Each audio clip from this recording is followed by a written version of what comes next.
Hi, community. We are 1-2 Comic Talk.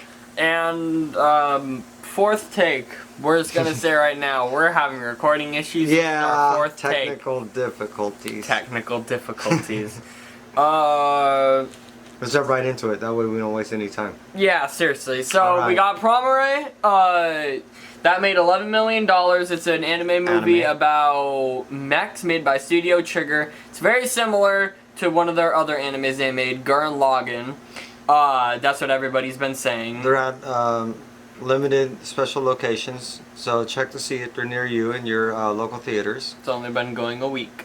And after the show, we're gonna order ours. Yeah. It's been having a lot of good reviews. Everyone likes it.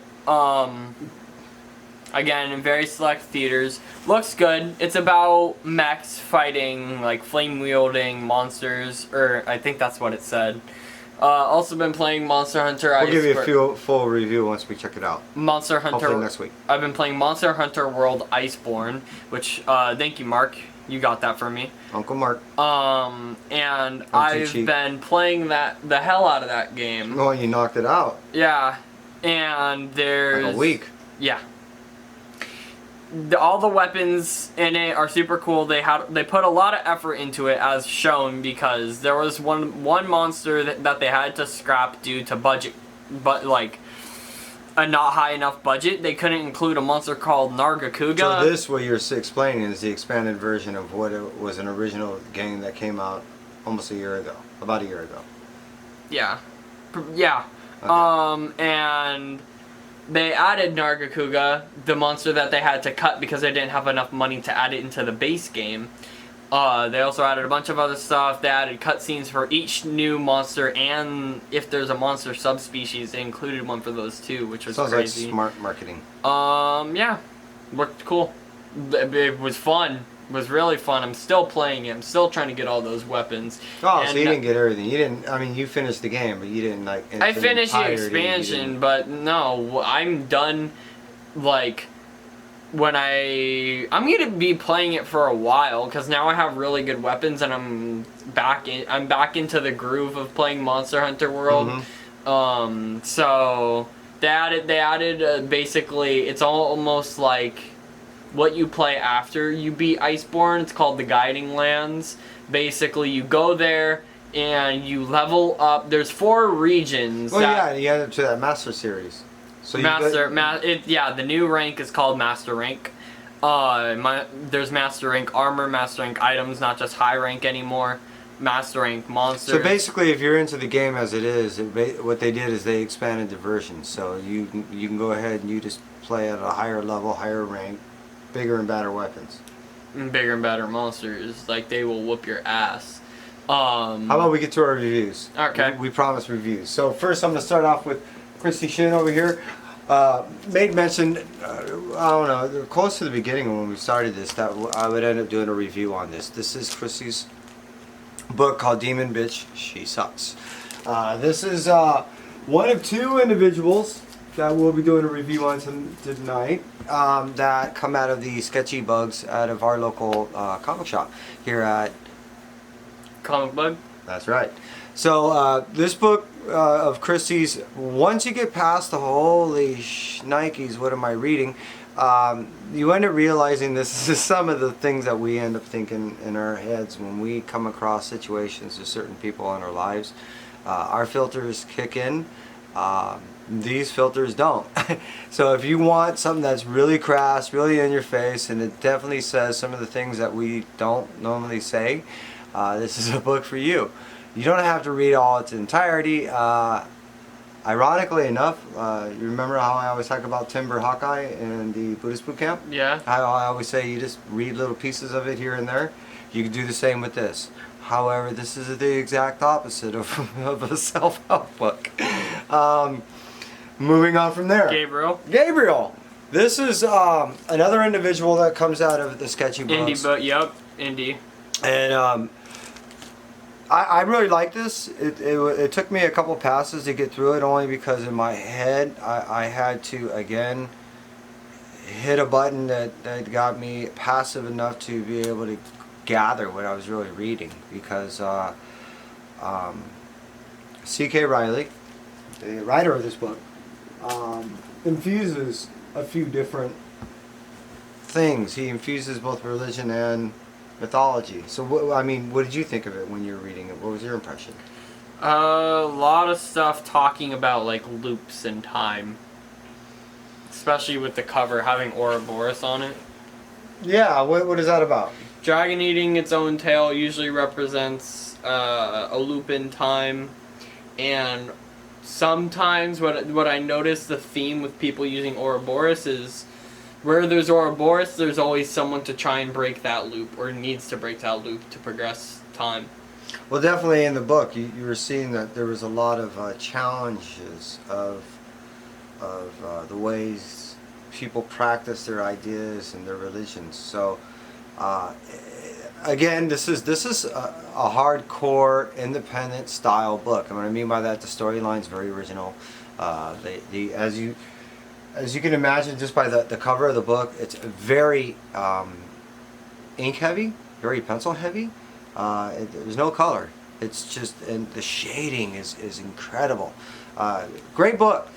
I recommend it. Then again, I'm also biased. It was a great read, and more than likely I'm stuck in. He's into the indie stuff. Getting all sick. So moving on from there, Blastosaurus. You'll end up noticing that we basically have everything that both eating and Thanks for Golden Apple. We met at Long Beach Comic Con for giving us 2 free Blastosaurus comics, which got us into the series. Exactly. That's what started us off, and my interest only grew from there. And once I did a little research on Mr. Farragher, I ended up learning that wow, this guy is genius. He's incredible.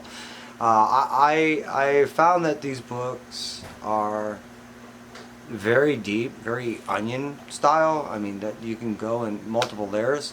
At the same point, it is made for all ages. This is something that anybody can grab.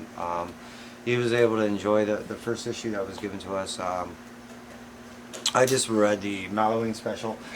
This is the variant right here, and the original A right back here.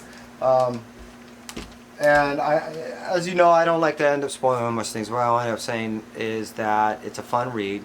It takes place in a mall. The mall's haunted. Blastosaurus ends up with a suit, and he ends up getting it from a ghost. That's all I'll say.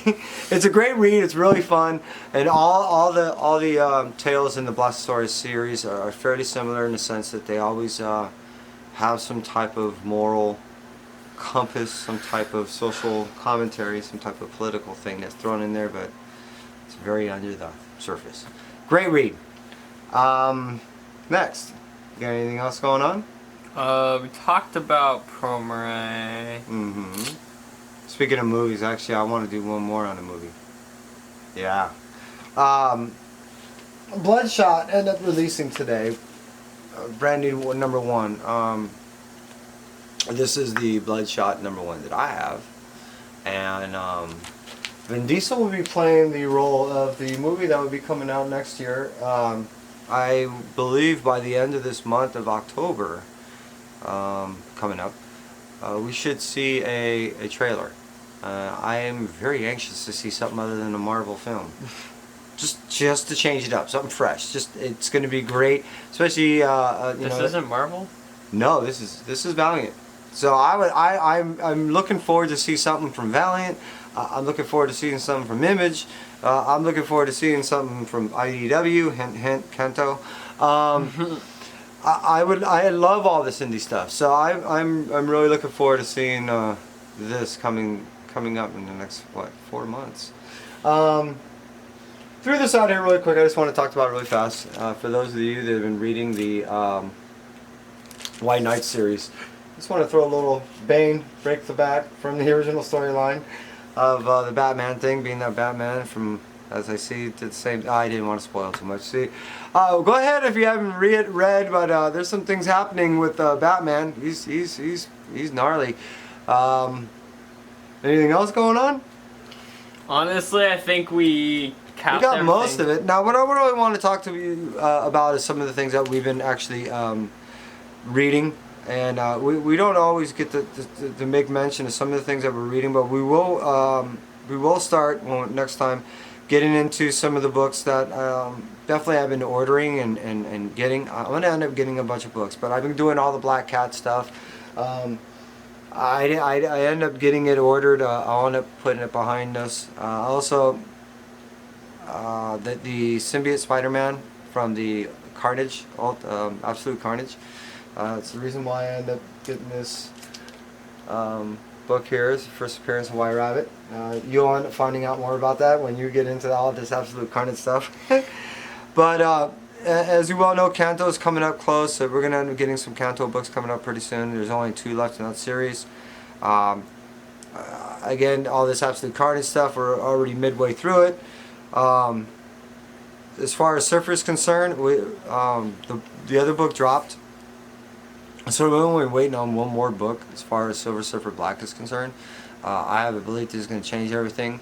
The news dropped that basically Donny Cates is going to take over the mantle to start writing for Thor. Oh. They've already have something where basically as I'm seeing it, this whole symbiote thing is not just null. We're going to see some symbiote sword stuff in play.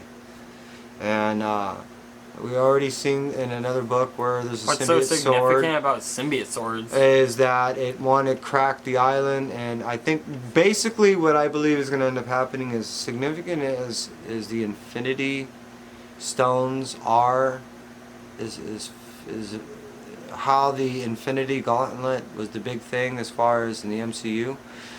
It's quite possible that Donny Cates is making this whole symbiote thing all about the symbiote sword. And no. Just like Thanos and his glove. And this whole gauntlet thing. This could end up unraveling for the next decade. It's interesting to see if Donny Cates don't go nuts from all this writing. It's going to be awesome. That being pretty much it for the show. Yeah. I think we're ready to go. Yeah. But it was great to have you as a community back with us. I think we got to end up doing what we are obligated to do for the community, which is do the reviews that we promised. And we look forward to actually doing something about the whole LA Comic Con coming up, right? Yeah. So, hey, from us at 1-2, Comic Talk. take care.